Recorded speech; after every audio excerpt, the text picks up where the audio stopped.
How was your week?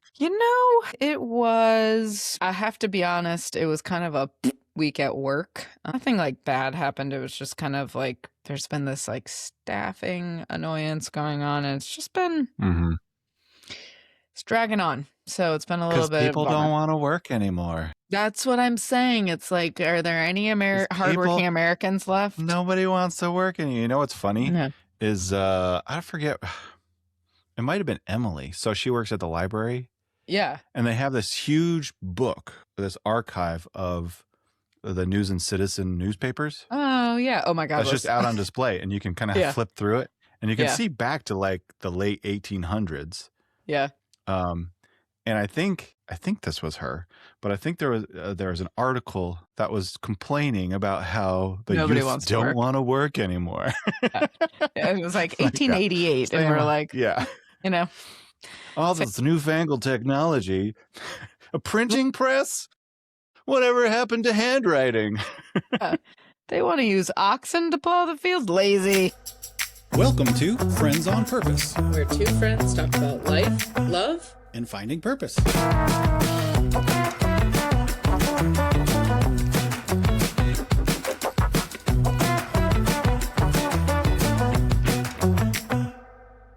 I've been watching Haunting at Hill House. What do you think? Of Hill House, yeah.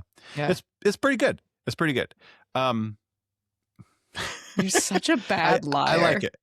We watched The Haunting first, like the movie from the late 90s. Oh, yeah. Ethan Hawke? Who's in that? That I didn't really like. No. It felt like the Americanized version of Orphanage, of like, that's right. Like a gothic There's a copycat horror. Yeah. And it was not great. Emily really enjoyed it, but she had kind of like this nostalgia built in because she watched it and really liked it when she was a teenager. So young. Yeah.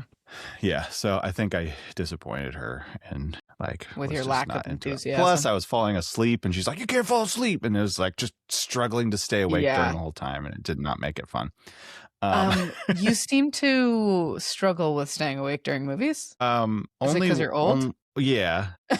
But only if movies they're good, that suck. I don't fall asleep.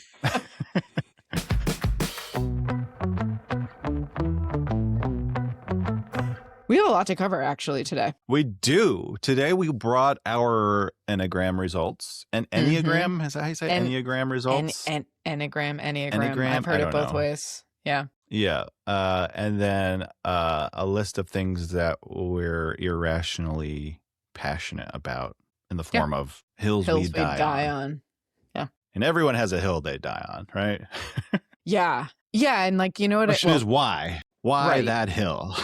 Yeah. And I think we're going to get to that. Because when I was looking at what my hills are, I'm like, because I think we're looking at hills we die on and maybe hills we thought we'd die on. And now we've maybe backed off a little on. So that I think will be illuminating. Well, yeah. And so I'm hoping the Enneagram our results will help determine why we chose these ones and why we've changed maybe over time.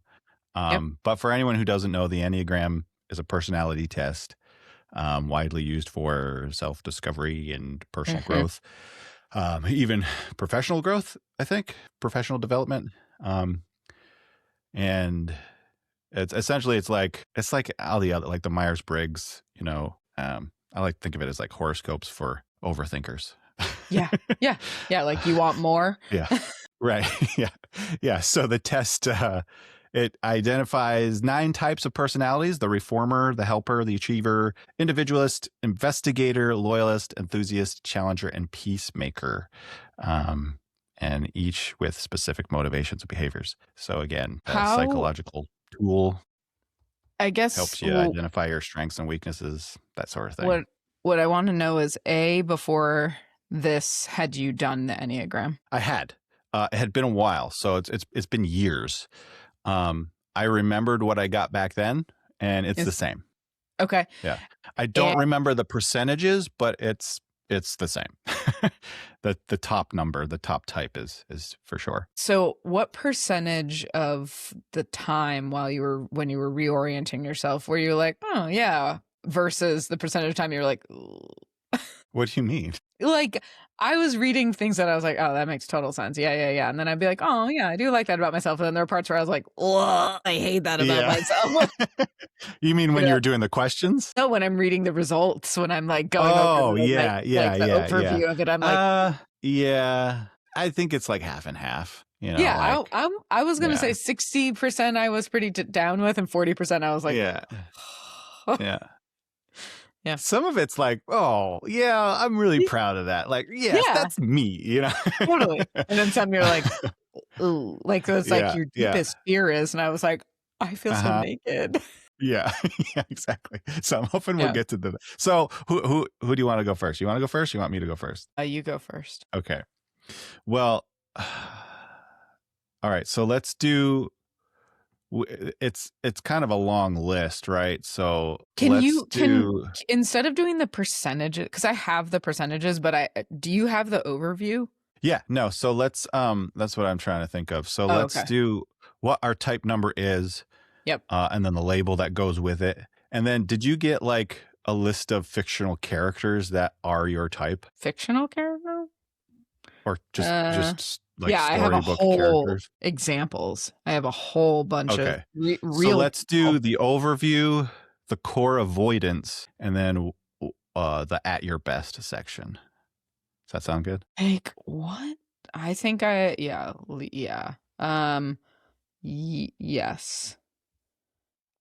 You do that, and then I'll do the comparable thing on because I looked up a couple of different. Oh, okay.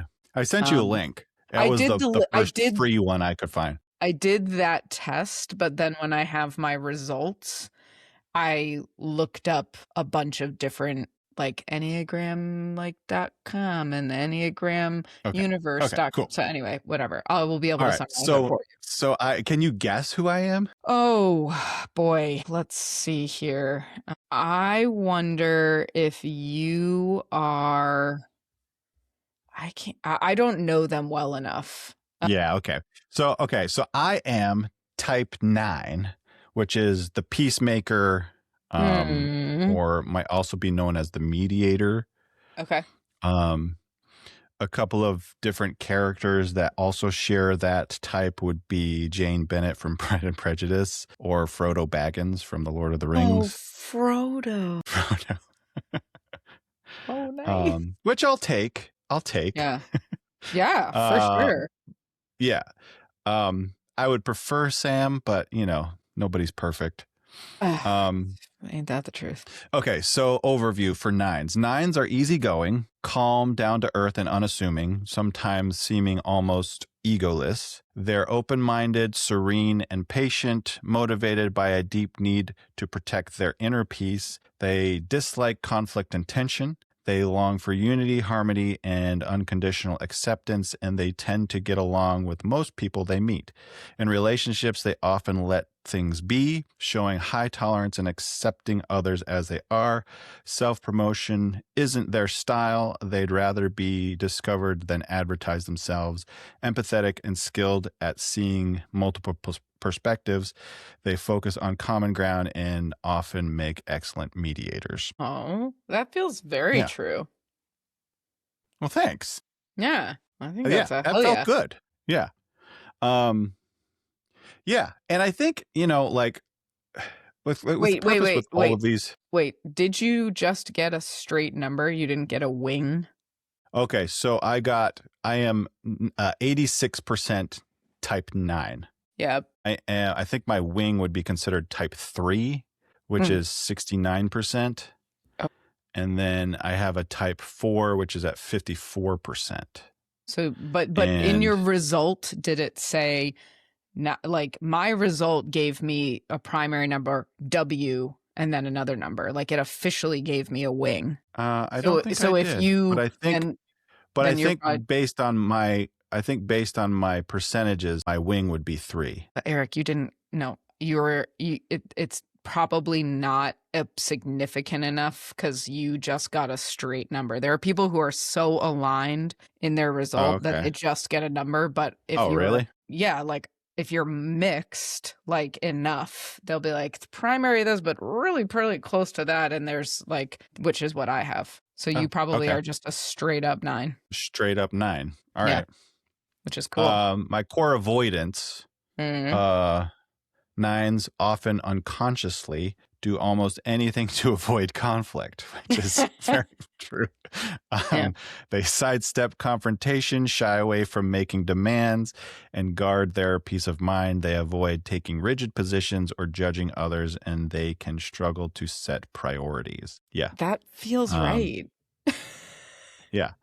Yeah, I know. And that's a little harder to take. Yeah. But yeah, I mean, I knew this, like I said, I took this, I don't know, a few years ago, could have been 5 or more years ago, honestly.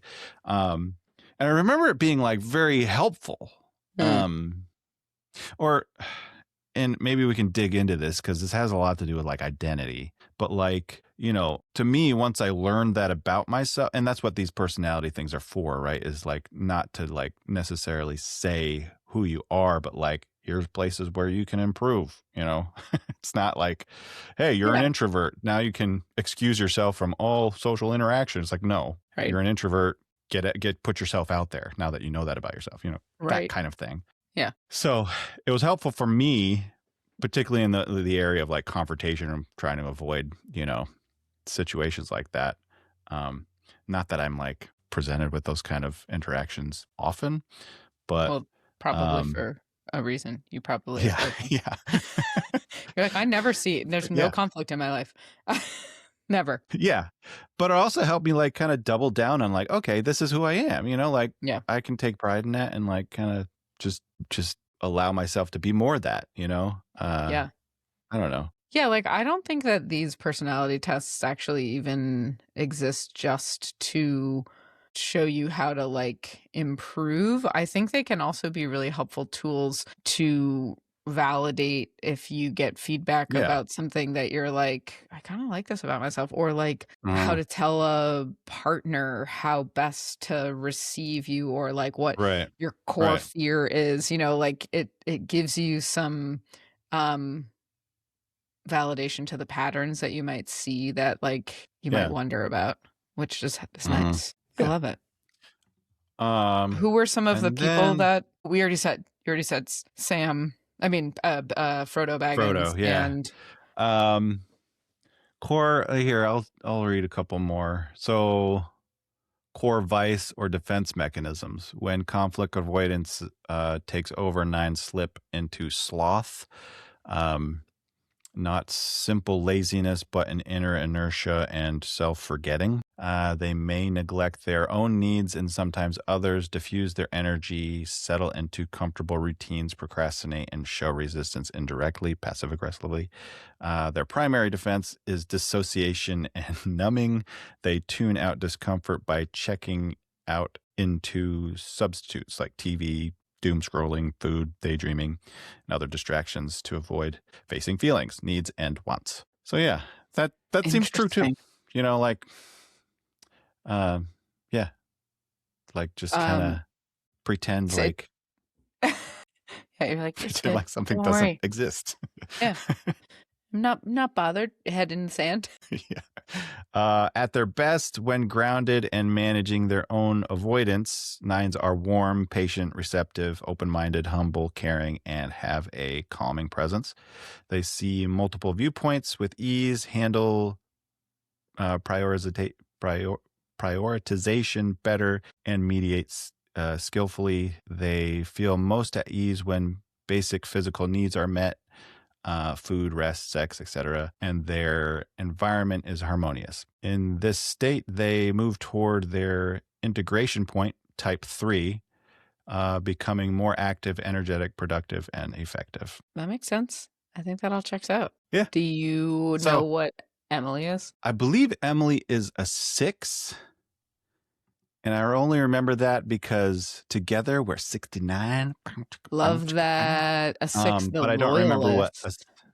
Yeah. Okay. Yep. Cool. Okay. Which is funny because I feel like this test is like one of the quickest ones you can take that really nail you well. Yeah. Very cool. Like I remember doing the Myers-Briggs and it was like an hour later and I'm still taking this test. Yeah, it does. Yeah, and it's certainly like there's just like your horoscope or your like whatever. There's like, you can't get too bogged in it, but it is, we're vain. It's not the Bible. Right, vain creatures that are kind of like excited to be like, ooh, navel gaze. Speaking of, what do you think? Do you think you know which one I am? I think you might be the achiever, so a 3 maybe, or a 7. Enthusiast? I don't know. Oh, interesting. Okay, well, but I'm only guessing at the titles of those. I haven't actually looked into. Right. So yeah, go. I'm a 3, the achiever. Yeah. Okay.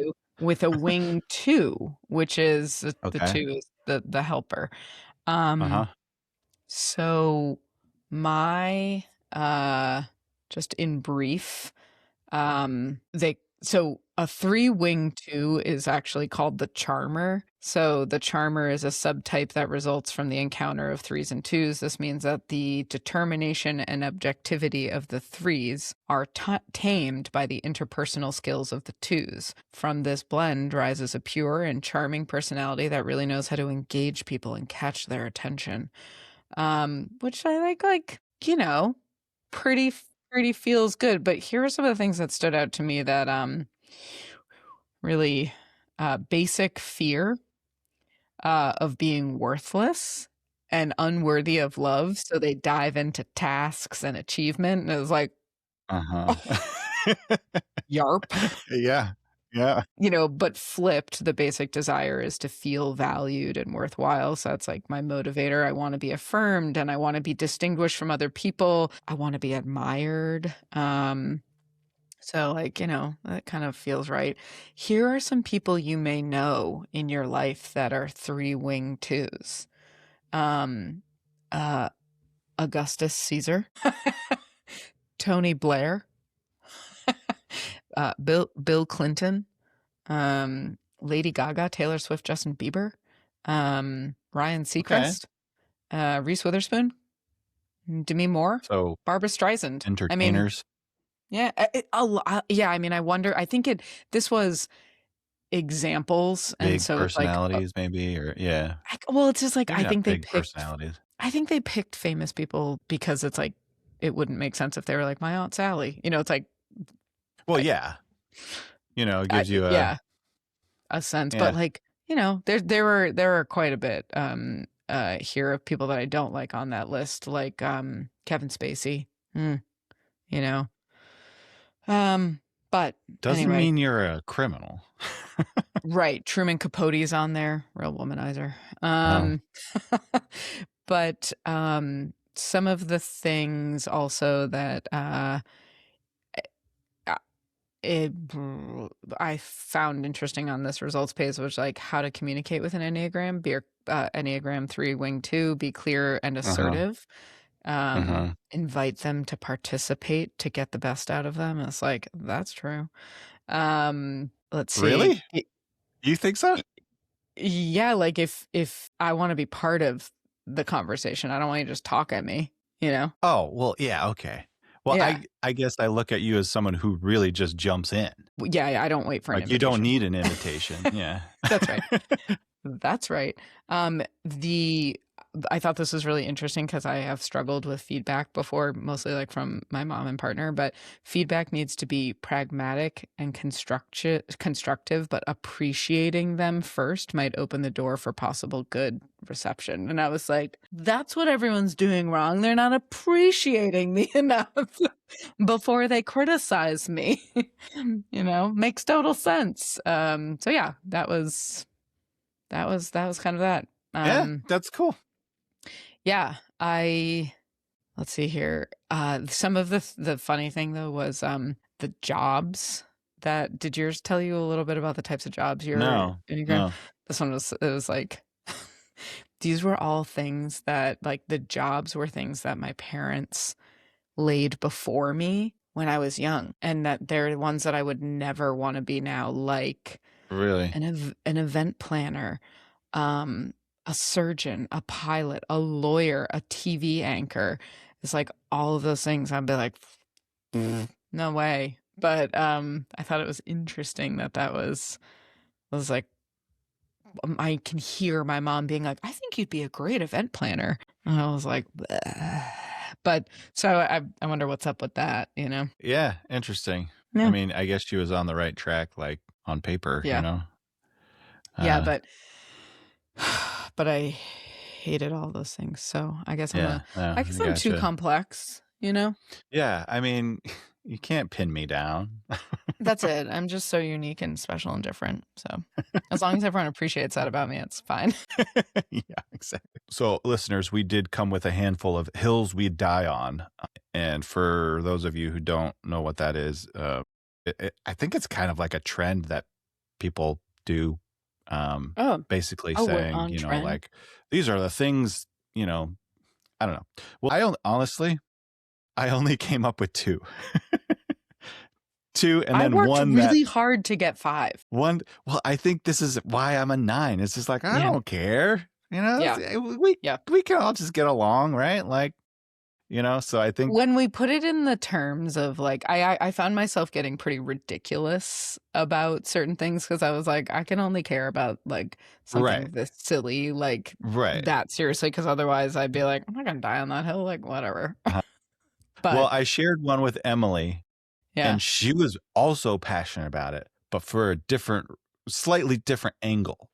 All right, let's get to it. Let's hear it. All right, so that the one I'm referring to is the Oxford comma is non-negotiable. My God, you're such a nerd.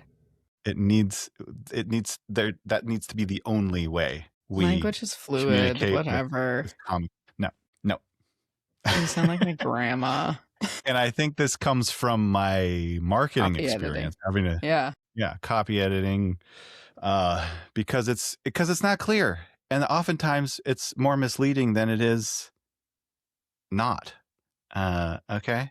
I mean, and to me the angle is you need to let your reader know what you mean, and there can't be room for any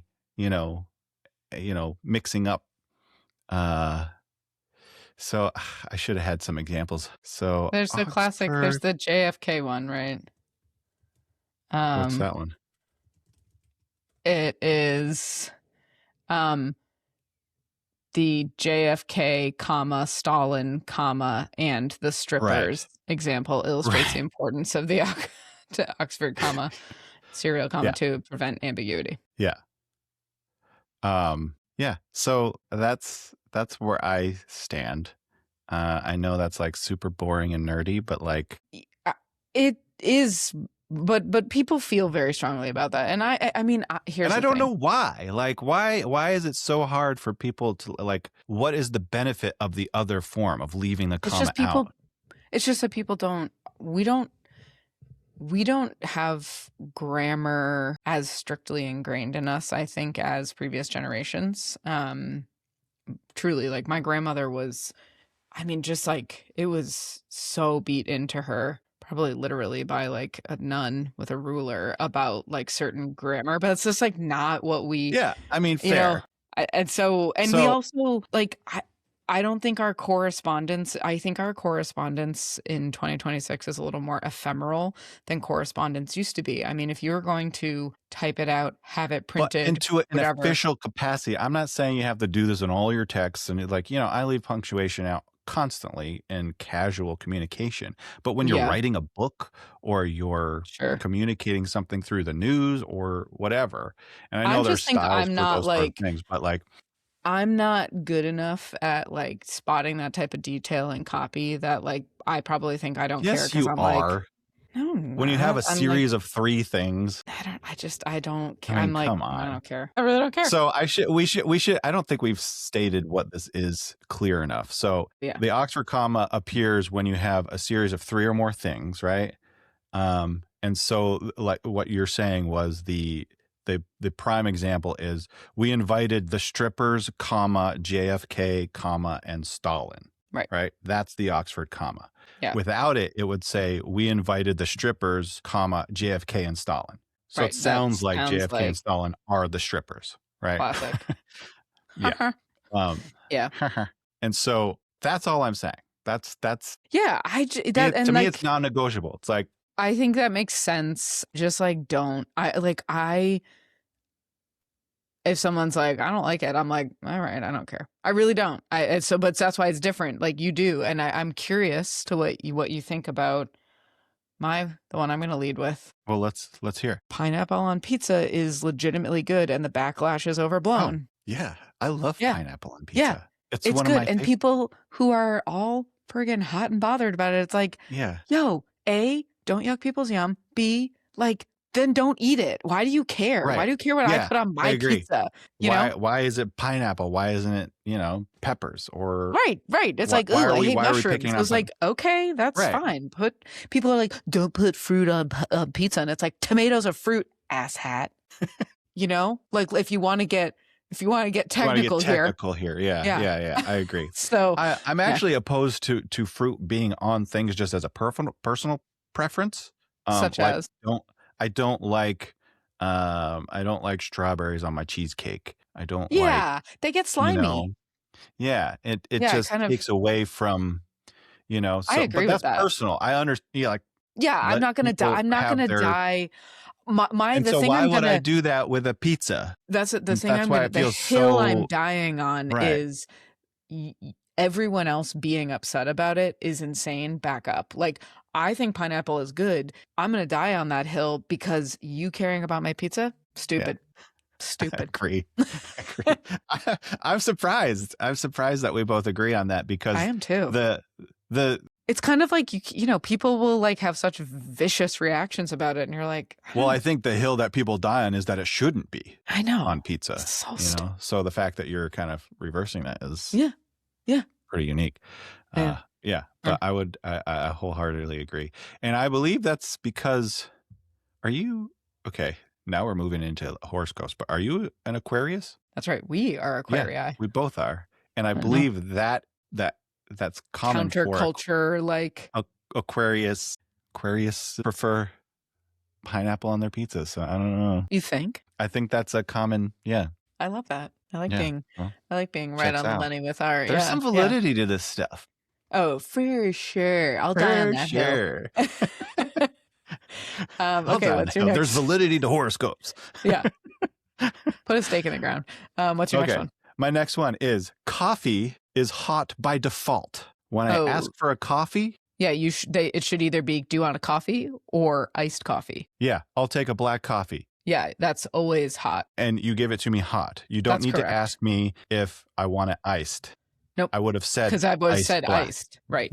Yeah. If you want an iced coffee, you include the word iced. That's right. Coffee, like coffee at its basic form is hot. Black liquid. Yes. From there, just like everything else. If I'm going to order a pizza, we start truly. You assume that we're starting with a red sauce and cheese. Anything other than that, you have to specify. Like I want to specify.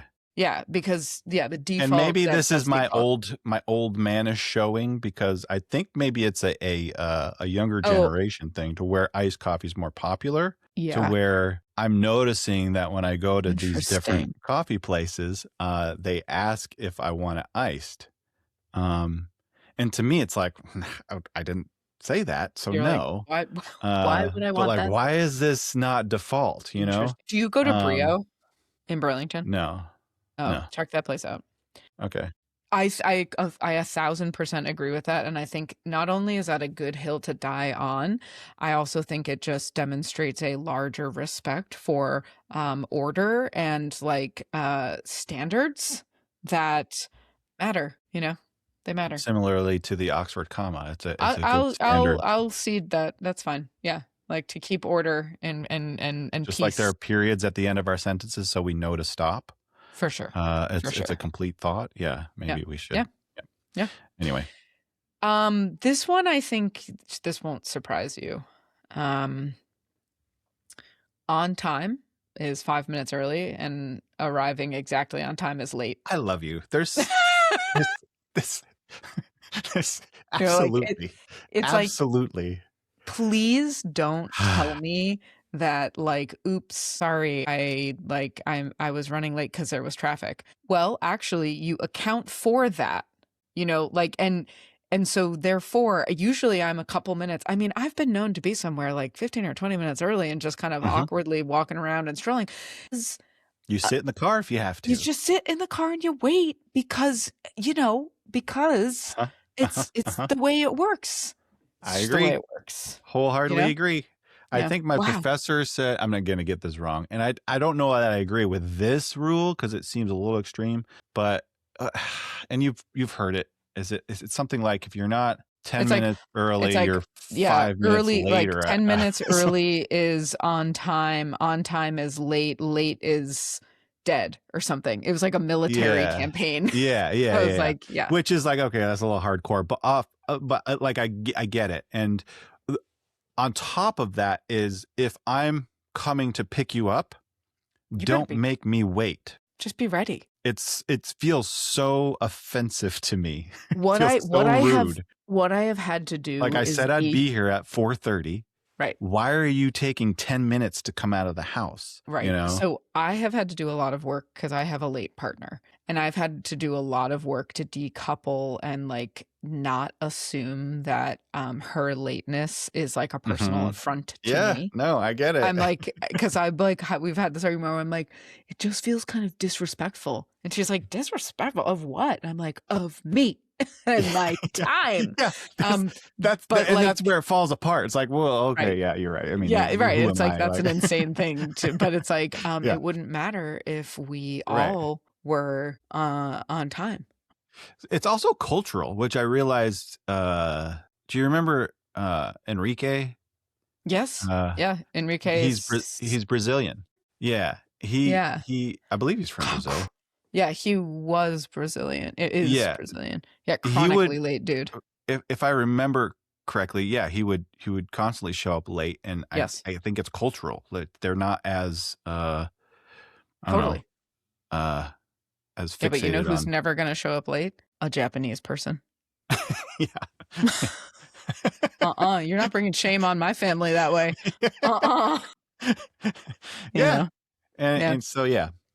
Yeah. Thankfully, Emily's the same way, so we are like so good. And that is something we've also imparted to our kids. So like Samuel, as much as a flake as he can be, he's never late. He's always got his shit together to, Well, and it's like, in tongue-in-cheek fashion of like a hill I'm going to die on. I will just say this is just for me. I'm going to say this is the hill I'm dying on for myself.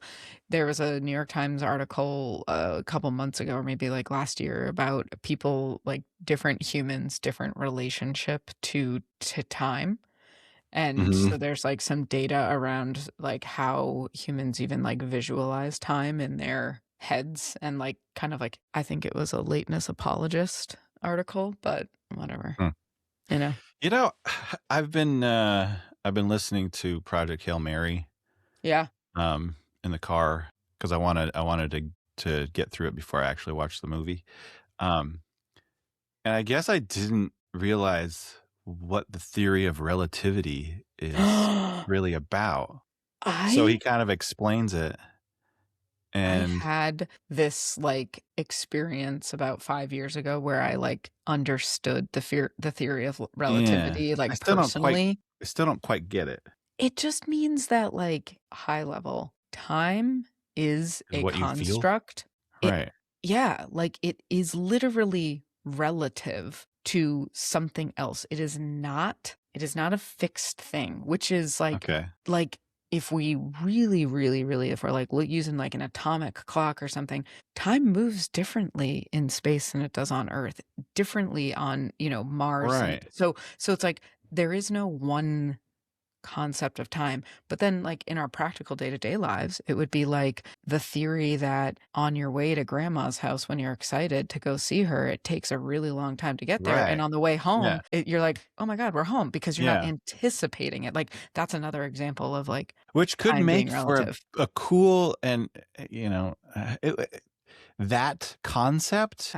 It's if literally you took that what concept it means and used it as like some sort of time travel device, I feel like I've seen a movie or two that kind of uses it that way. Before. Yeah. I don't know. I think you could really do something cool with it. There's something there. Somebody write a movie to where you can time travel only when you're having fun or when you're not having a good time. What you mean, like the feeling, something like that. Feeling association. Yeah, because it's like in Interstellar, if you recall, it was like the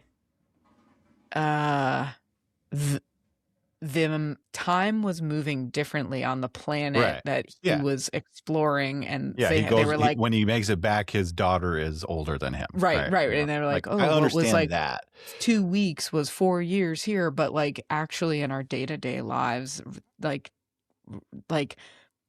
there's that feeling like time stood still. All of a sudden you're so present and so aware that you're like, whoa, like this minute lasted forever because you're watching an eclipse or like, whatever. Right. So that's also like a day-to-day example of relativity. Yeah. Super cool. Cool. I think I'm going to skip one of the ones that I'm going to die on, but now maybe I'm going to talk about. I'm all out. Yeah, I'm going to talk about one that I have let go of.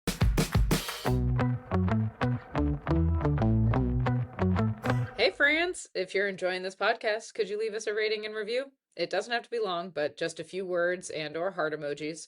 It helps more people discover the show, and friendship, as it turns out, grows better with a good review. If you've already left a review, thanks. You're doing the quiet, heroic work of helping the algorithm believe in friendship.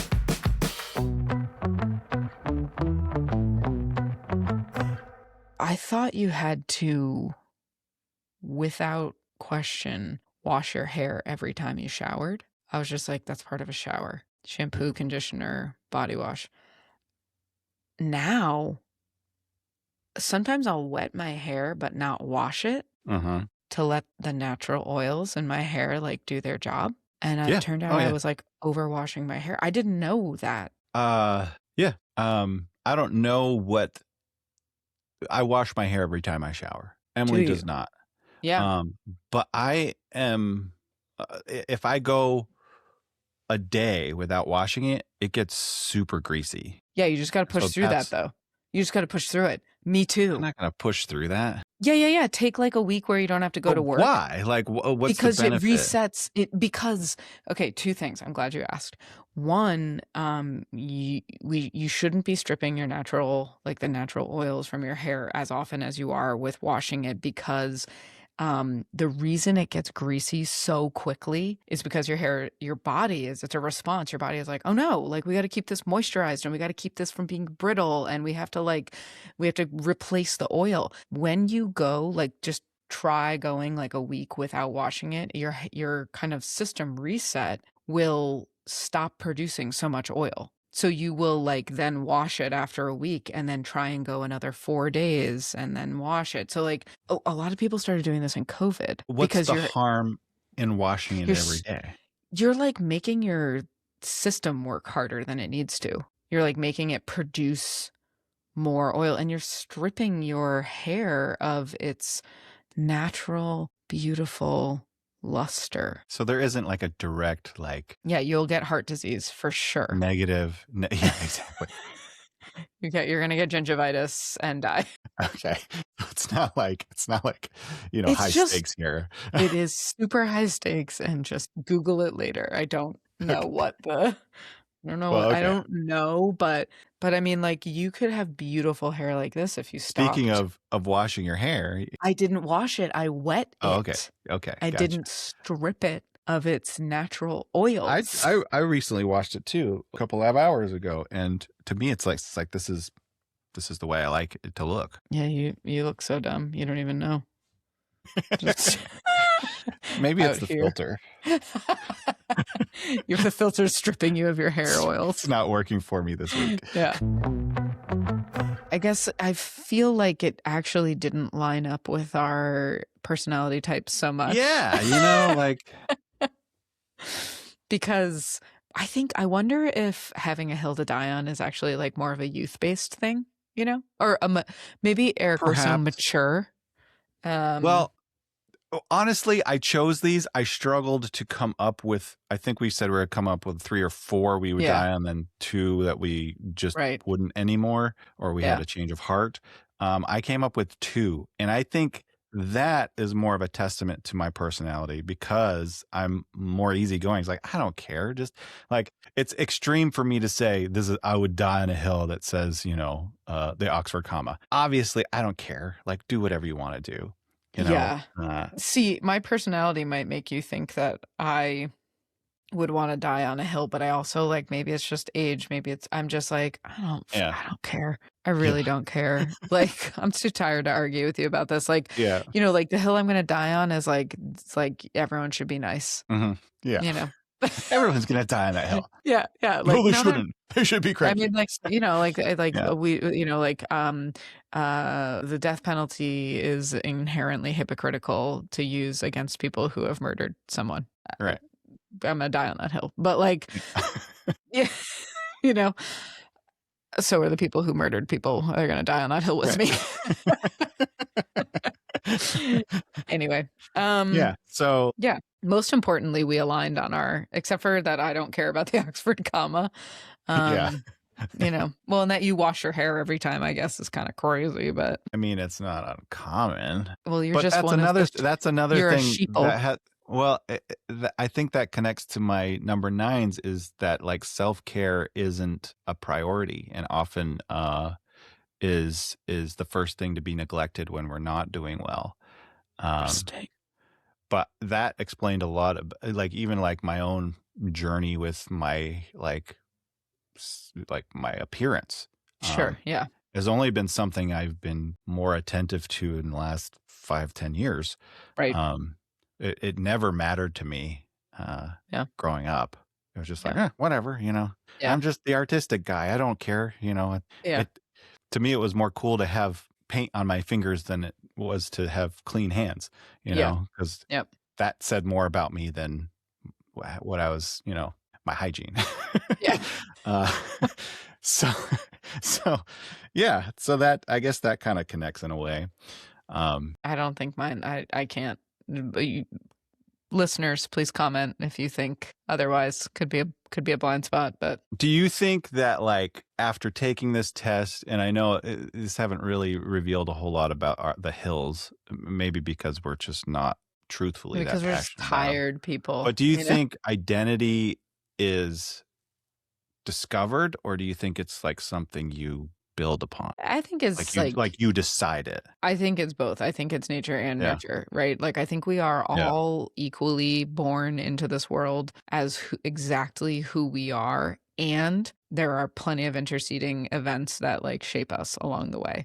But like I was talking with this gentleman I didn't know very well this morning about his kids, and he was like, like, I don't know why I spend so much time wondering, like, oh my God, did they learn that from me, or is that just the way they are? And I'm like, it's both. You're like, like, how could you not be shaped by like the habit, like the on-timeness of a family? Like, I don't think that's something genetic. I think that as humans, we're really interested in like mirroring those who we are closest with, because that's a form of like community.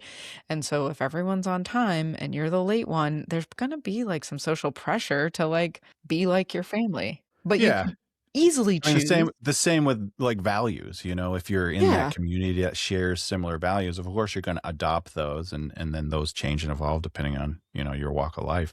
But like imagine being brought up in a cult and you are like, I'm doing the same thing, and then you choose to be different because all of a sudden you like become awakened to like a different part of yourself that like is in conflict with those values. Like there's just no. That's so unrealistic though. I mean, that would never happen. I know. Well, people who are in cults are crazy. Yeah.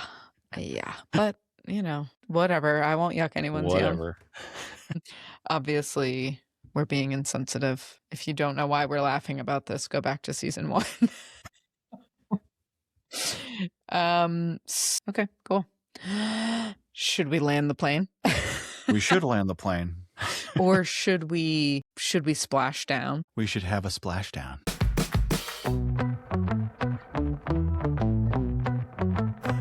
Eric texted me and was like, "Are you watching the splashdown?" I was like, "Obviously."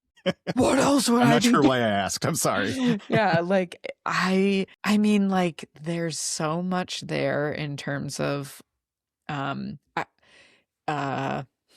like the built-in tension with the communications blackout, and like the previous heat shield issues from the Artemis 1, and just like the everything about it. I did learn a little bit more about why it took so long for them to get out of the pod. Oh yeah. It was, yes, the So power it was down like a procedure. half-hour shutdown. Yeah, there was the 30-minute power down procedure to make sure that nothing like short-circuited and blew up stuff. But then also there was a medical check that each of the 4 astronauts had to have, like one by one by one, like a full medical check before they came out. Why? Yeah. I don't know. I think I have no idea, but it was like that at one point there were multiple non-astronauts in the pod performing like medical checks. And so it just took a while. Yeah. I also this doesn't matter at all, but I was like, stop calling that raft the front porch. It's literally not a porch. It's a raft. I was envisioning like this, this wraparound kind of thing with inflatable rails and like a swing. Yeah. Some lemonade. It's not the front porch. Some hanging flowers. Like it is. It's just porch, Why don't they call it the inflatable raft? That was cute. Yeah.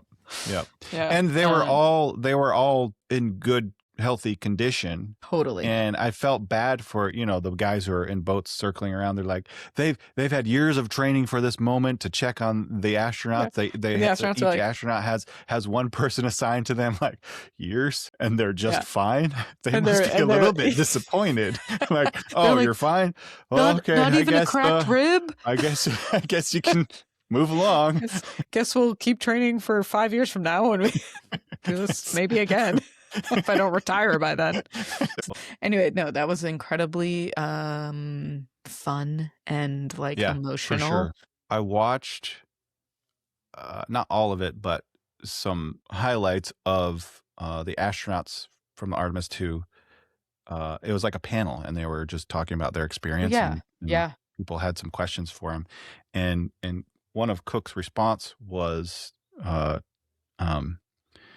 I think the question was something like, what was your first impression? What was the impression you had when you saw Earth tiny in the sky? And she commented on how so much black was around. And then she took a beat and then she basically just summed it up like, listen, this is my crew behind me on Earth. We're just all one crew. Yeah. And we got to work together. And, it's corny as heck, but it is like, and that's kind of how I felt like after our conversation last episode. It was just like, you know what? I listened back to it. It's like, why can't we just all get along? I know. But it gave me a bigger appreciation for, even like walks of life, like you were talking earlier about like, the monk on the mountain and then the single mom just trying to make ends meet. And it was just like, I think there's, we think about like, I know for me in my experience, it's tempting to get caught up in like what I missed out on, with my own upbringing, like what I could have experienced if I wasn't, in such a controlling environment. And it's just like, like whatever, like to me, this is your coming journey. away from the conversation was like, and I'm going to start reading the book you recommended, but it just helped me see it's just us all as, and again, it's going to be corny, but all as one, and like, I honestly, it put me at peace with like my own path. It's like, no, this is my path, my experience. And I don't have to give into that feeling of like missing out, like I don't need to go sit on a mountain and meditate my whole life. I don't need to do any of the other things that I think I want to do or should do. Because it's like as one Earth, one humanity, it's like we're all contributing in that way. In a way, it's like I can appreciate it in that it's like, it is part of me because I'm part of it. Does that make sense? Yeah. I don't know. Yeah. And it makes me think of also just like, I mean, I don't know a ton about Buddhism, but I do know there's like a mantra that's just kind of like, when you can get to a place where you can just say like, this is how it is now. Like, because every moment that comes, it's like, whatever you're in is how it is now. Right. And it will change. We know it will. But like, when you can just stay grounded in the present and just acknowledge like, this is where I am now, this is how it is now, that's like, you're getting a little closer to figuring out what we're supposed to be doing here, which I think is really to like find that peace. Yeah. Well, it certainly takes that anxiety away of like, well, maybe I should go this way, or maybe I should go that way. What's coming next? Like, well, yeah. So I don't know. I just felt a little closer to humanity after I watched her interview there, and I think that's what it was supposed to do. But yeah. Well, I think there's also that love life, Elaine. I just love life. I love you. I love everyone. I love that you texted me like, oh my God, I love you so much. When we were watching the landing, I'm like, whoa, okay. I know. It's just like, yeah, I mean, that's kind of, it is very inspirational, right? I mean, I mean, like, okay, let's hashtag real talk here. Like, do I love that the mission of Artemis is to get up there so we can start mining the moon? I don't. I really don't. Like, it breaks my heart. And I do think it is nice to see the positive in the inspiration, unifying, whatever, like kind of frankly, the like through line of no human. It is simply not possible for one human to go to space on their own. They can't. You just could never. You couldn't build it by yourself, that you couldn't do any of this thing in one single lifetime by yourself. It's like the ultimate. Well, I think someone at NASA was like, like going to the moon is the ultimate team sport. Like, it is just it takes, there's something like 36,000 people. Like, it's just that it's a shame that it takes. And Neil deGrasse Tyson talked about this, how it takes a geopolitical motive. To beat China there. To beat China, or beat Russia, even to go to Mars. It's like we're not truly going to make progress unless there's some benefit that that's would right. That's a bummer. That's a real bummer. And also, though, it could be no other way. Like, that's how we are, and that's a really cool and beautiful part of it is like you're saying, the ultimate teamwork sport. Eric, I love you so much. And I love you so much. How many other ways do I have to say falling out of the sky? It's just so wonderful. I love you. All right. I love you too.